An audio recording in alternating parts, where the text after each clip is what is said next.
Hello everyone, welcome back to my channel and thanks for clicking on this video. I know, it's nearly 4 years, maybe 3. And yes, I look about 100 years older. No, maybe not, but yes, I've let my hair go grey. I thought I'd take advantage during lockdown when we weren't able to go into work. I wasn't having to go on the train and go into the office with grey roots growing in to stop dyeing my hair. So ditching the dye, and then the hairdresser phoned up and said, sorry, we had to cancel your last appointment. Well, of course, you know, everybody's appointments were cancelled. And they said, we can offer you another appointment on the 10th of July. So I went in and just said, cut all the dyed hair off. The last time I ever dyed my hair was the 28th of March. So 2 months. April, May, June, 3 months. 3 months. It was so short to start with. I'll put some photographs in here.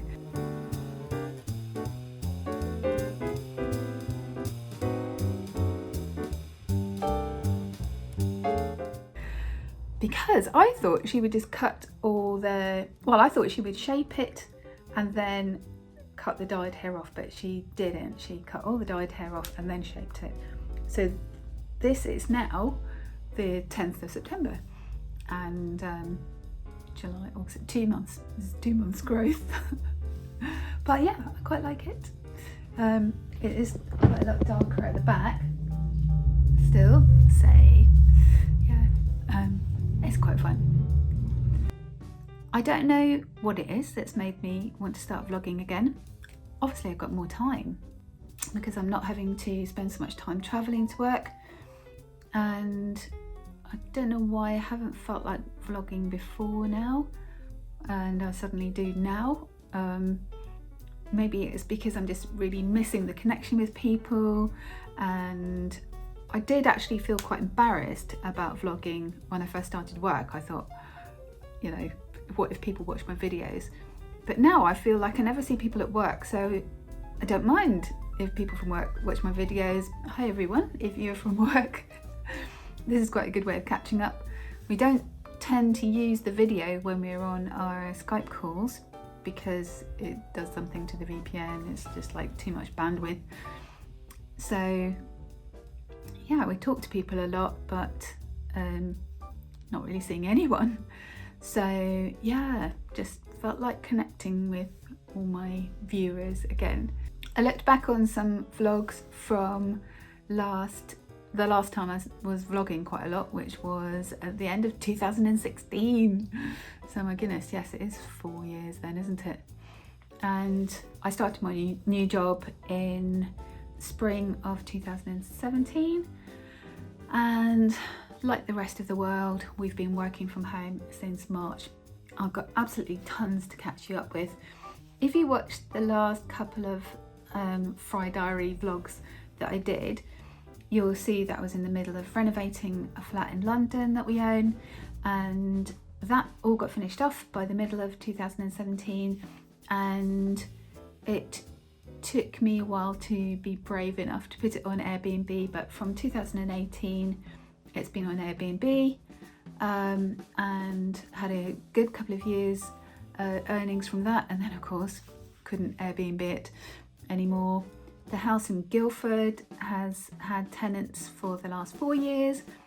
The last lot of tenants were not quite so great as any of the others, and the place was left in a bit of a state, and I had to have a 2-week gap between the next lot, and I had to put an insurance claim in for some water damage just because they obviously were not used to running or owning and looking after a building, and hadn't kind of twigged that the reason the corridor outside the bathroom's on the ground floor, was flooding with water every time somebody had a shower was because the outlet pipe from the bath had gone. So luckily we have insurance companies and they are going to pay for new flooring, so that's good, but that's all got to be kind of organised, etc. So that's the flat, that's the house in Guildford, the flat in London, and I'm really enjoying my job. We had a very big project on over the last 2 years, and that went live in February. And so I've got a lovely good team together, and we're working through various development projects, and we're actually getting on fine working from home. But you know, the work is happening absolutely fine. Some of you who follow me on Instagram and Facebook will know that my dad sadly passed away at the end of March. What you might not know is that he moved in with us the previous year, probably around the same time, March or April. He just got 2 weeks to live on his own at home, and in the end, you know, it was just frailty of old age that took him really. He just got weaker and weaker, and I was very glad actually to be having to work from home for the last 2 or 3 weeks of his life, because I was here 24/7 and really able to care for him, and that was lovely. So all you can do really with your elderly relatives is help them have a good ending, and I think he was very pleased to be living with us and being with family. But having said that, it was traumatic. Looking back on it, at the time you just get on with it and you feel very pleased that you can care for somebody that you love so much. But now I do feel a little bit traumatized by it. One of the things that I struggle with working from home, this is still related to my dad really, is not getting that break between work and home that you get when you're commuting. Lots of people say they hate commuting, and I've always loved it. I like travelling on the train and looking out the window, and because we live a little bit further up from London, we always get a seat on the train. Sometimes on the way home it's tricky, but definitely in the morning you always get a seat on the train, and you can kind of wake up slowly and then have a little walk from the station into the office, and then you're ready to go. And then in the evening you can kind of walk off that stress, walking back to the station, and then you can kind of chill out on the train, reading or whatever on the way home. But working from home, you're bang straight from family home to work, and then immediately afterwards. So I've been trying to put breaks in, like going for walks and doing my dad's garden, because he didn't sell his property or do anything with the property when he moved in with us. We kept saying, don't worry about that, just focus on your health and we'll sort out the property when we need to.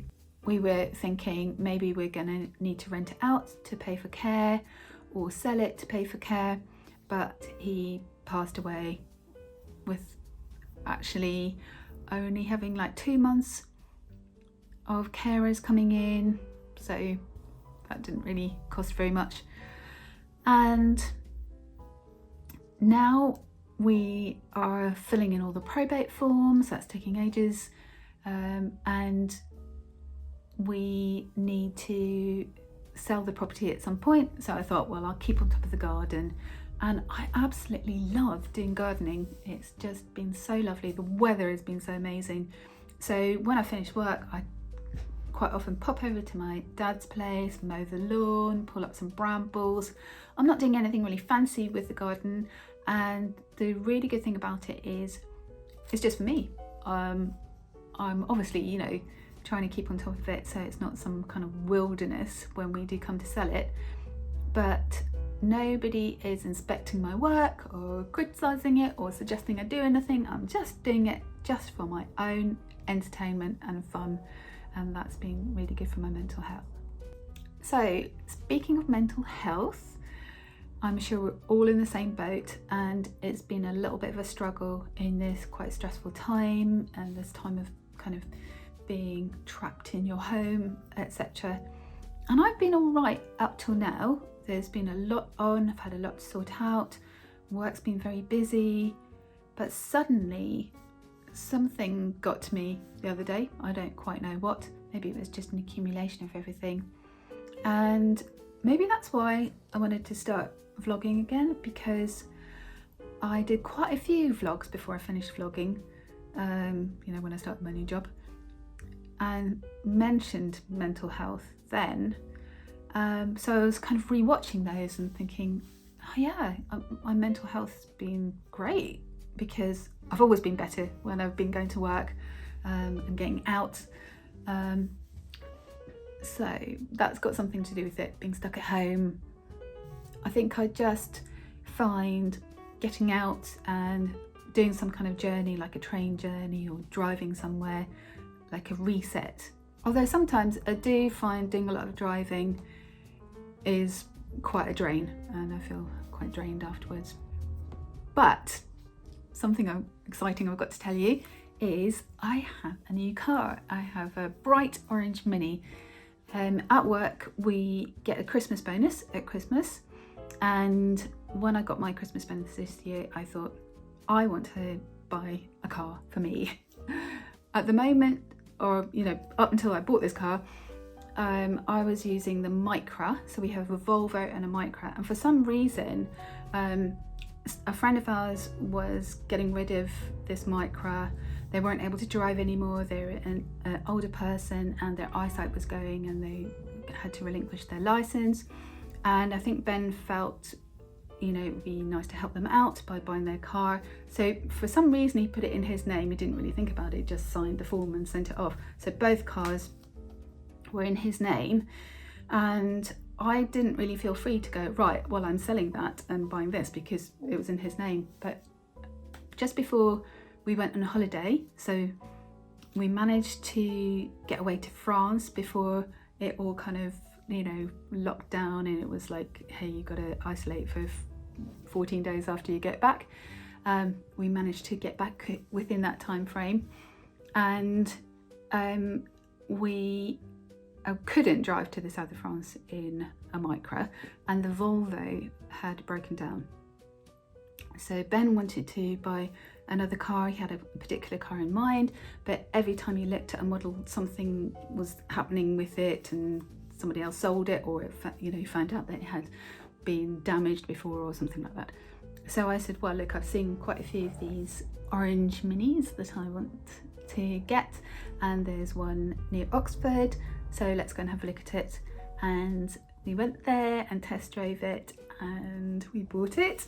And they also had the kind of car that he wanted, so he test drove that, and then we went on holiday and he had to think about it, and he's actually bought that as well. But I am having so much fun with my orange Mini.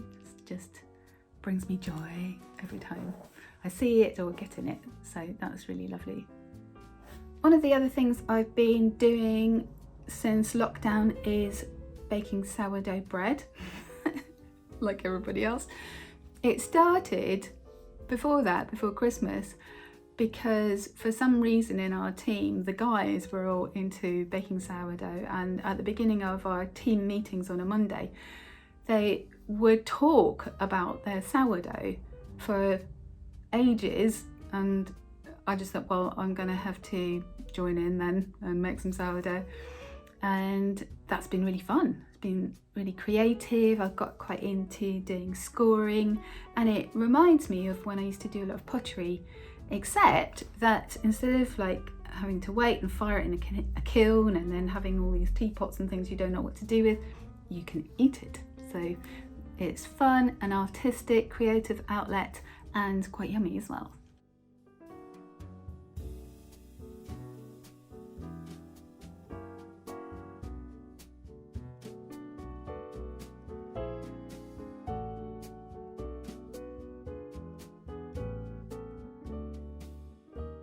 I keep thinking of lots of things that I want to share with you guys. They might have to be in the next vlog, but I'm thinking it is quite a therapeutic thing for me to make vlogs, and as I was saying before, it's that connection and that interaction. And I think obviously I haven't done any vlogging for about 3 years, so I was thinking about what would I want the focus to be of my YouTube channel. And I guess my focus in life is about having a fulfilled life and having healthy relationships. So I did a series on Liz's life lessons, and we'd share things that I had been learning and going through. in those videos, but also in the vlogs, just chatting to camera about different things I was thinking about and going through and experiencing. And yes, I think it would be nice to have a real kind of theme and focus for this channel, and I think it is about having a fulfilled life, how we go about that, and having and enjoying healthy relationships, and what are the tools and strategies for that, because I think we can all do with a bit of support at the moment, can't we?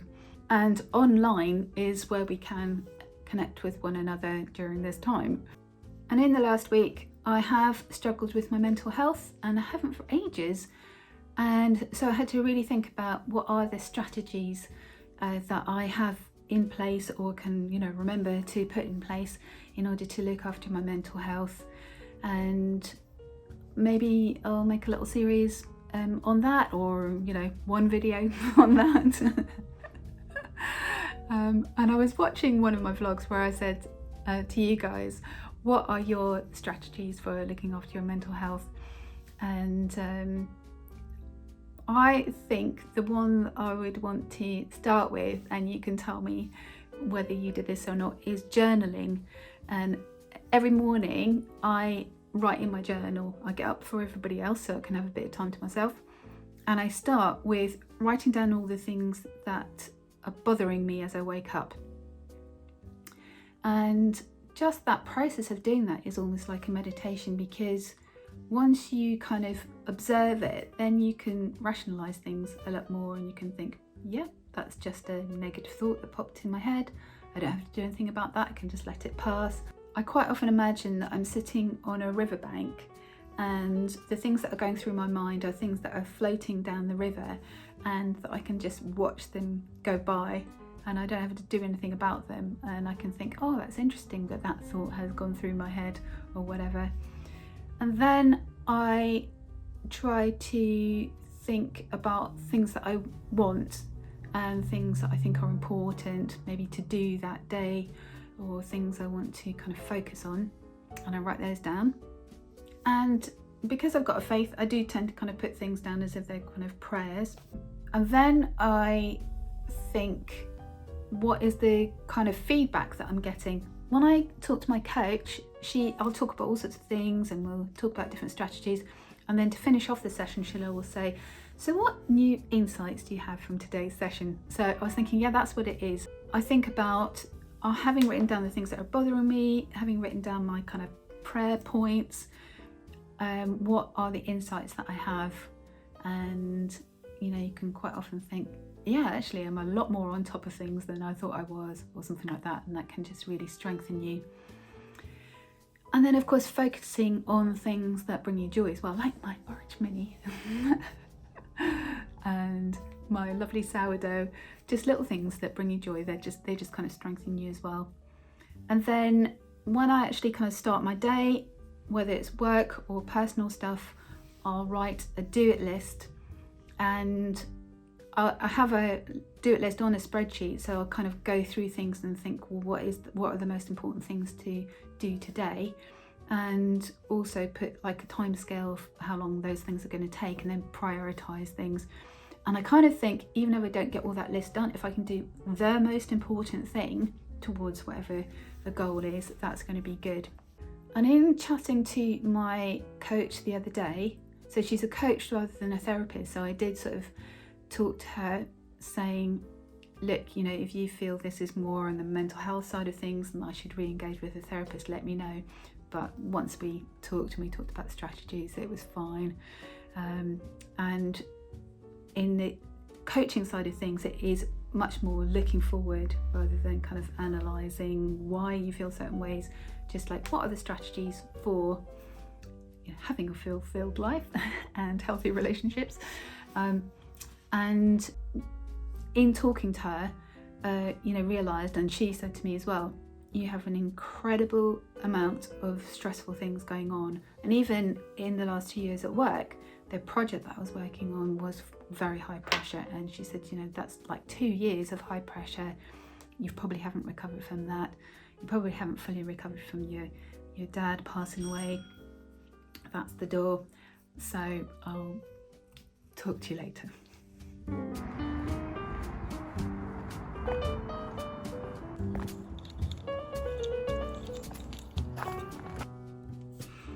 So how cool is this? I'll do a shot from the front in a second. I am going to pop over to my dad's. I'll show you what I've been doing in the garden and can carry on our conversation. Right, I have just taken advantage of the fact that my dad has a private driveway and a handy tap and a hose, and I've given the car a good clean because, let me just turn this around, because obviously we drove to the south of France, so there was insects all over the windscreen and the grille, and sometimes around our house we don't quite get the parking spot that we want, and you have to park under trees with birds doing their business all over your car. So I've cleaned it all up now and it's looking lovely, and I'll take you for a little tour of what I've been doing in the garden. So my brother has made a new gate, and you can see that on his YouTube channel. I'll link it here. And I have been, why can't I turn that around while I'm filming? Okay, let's just do it this way. So I've been keeping the grass trimmed. Some of the bushes have died off a bit, I think because the weather was so hot. That rhododendron has died. Those ones are still alive. And my dad's got this beautiful herbaceous border, or shrubbery. Let me turn this around. And I don't know why, but I didn't take any photographs or film any shots of it when it was all in bloom in the summer, which is a shame. And a little while ago he decided to cut everything back to the fences. I think he had lots of different shrubs and things growing there before, but as it was more difficult for him to look after the garden, he cut those back. This is a beautiful cherry tree, and it has a white rose growing up it, and I think I have a vlog of him showing me that 4 or 5 years ago. And this is an amazing liquid amber tree, but it's massive, and he used to say that he felt embarrassed about having forest trees growing in his garden, but I'll show you what that looks like when it turns a beautiful liquid amber colour in the autumn. And then I can't remember what this bush is called, but I will put some text below, and that's all coming out in berries right now. It's quite a task keeping the weeds off the patio, and I've put some weed killer down, so I need to clean that up. There's lots of pots and things over there I need to tidy up, and obviously lots of things have overgrown in the garage and the shed, and the garage door has rotted a bit. And I found this greenhouse frame down the side of the house. So, and a ladder. There's these lovely little steps as well on the patio. But this bit down here is the most recent bit I've tackled, where it was completely overgrown with brambles, and I've cleared that because we need to get a building inspector or a structural engineer to come and have a look. I think there's a little bit of subsidence. There's a little bird house up there. And more recently I've been scarifying the lawn and putting down some lawn dressing and fertiliser and seed to get these patches looking as lush as this bit over here, which actually on the screen doesn't look quite as lush as it does in real life, but it is lovely and lush. Yeah, so that's my little update, and this is my little escape where I come and get some time to myself and do a bit of gardening and restock my resources and get refreshed after work, or any time really. Well, not during work, but you know, at the weekends or whatever. I was talking before the doorbell rang about strategies for looking after mental health and doing a do it list, And on one of the vlogs that I watched recently, I remember saying about Brian Tracy saying, if you set out the steps towards a goal, then each day you can just do, you know, one important thing towards that goal, and you will eventually reach the goal. And I just keep thinking, yeah, when you get that kind of brain fog, if you've got really stressed out and your mental health is struggling, that's a train going by. It's just about doing the next right thing to do and keeping going. But yeah, really building in lots of time for refreshing and replenishing your resources and looking after yourself. I have got a lovely little chart up on my wall at the moment. I've got a friend called Heather who I met at a jazz jam, and she is a kind of trainer or coach or something, but during lockdown, at the beginning of lockdown, she set up a little Facebook group to do with healthy working from home or something like that, and I'll link it. And this was something that she posted the other day, and I printed it out, and it's self-care for September. And today it was, feel free to allow yourself to say no to things other people ask you to do or something like that. And I keep getting texts and messages from people, and I'm just taking some time out for myself and doing my first vlog in 3 years. So I hope you found that helpful. Comment below on what struggles you've had during lockdown, what strategies you've got in place for looking after your mental health, and what you feel your focus of life is about. So as I was saying, I kind of feel like my focus of life is making sure I'm living a fulfilled life and enjoying healthy relationships, and you know, managing all the normal stresses and traumas of life in order to have that fulfilled life and enjoying healthy relationships. So I'll see you next time. Bye.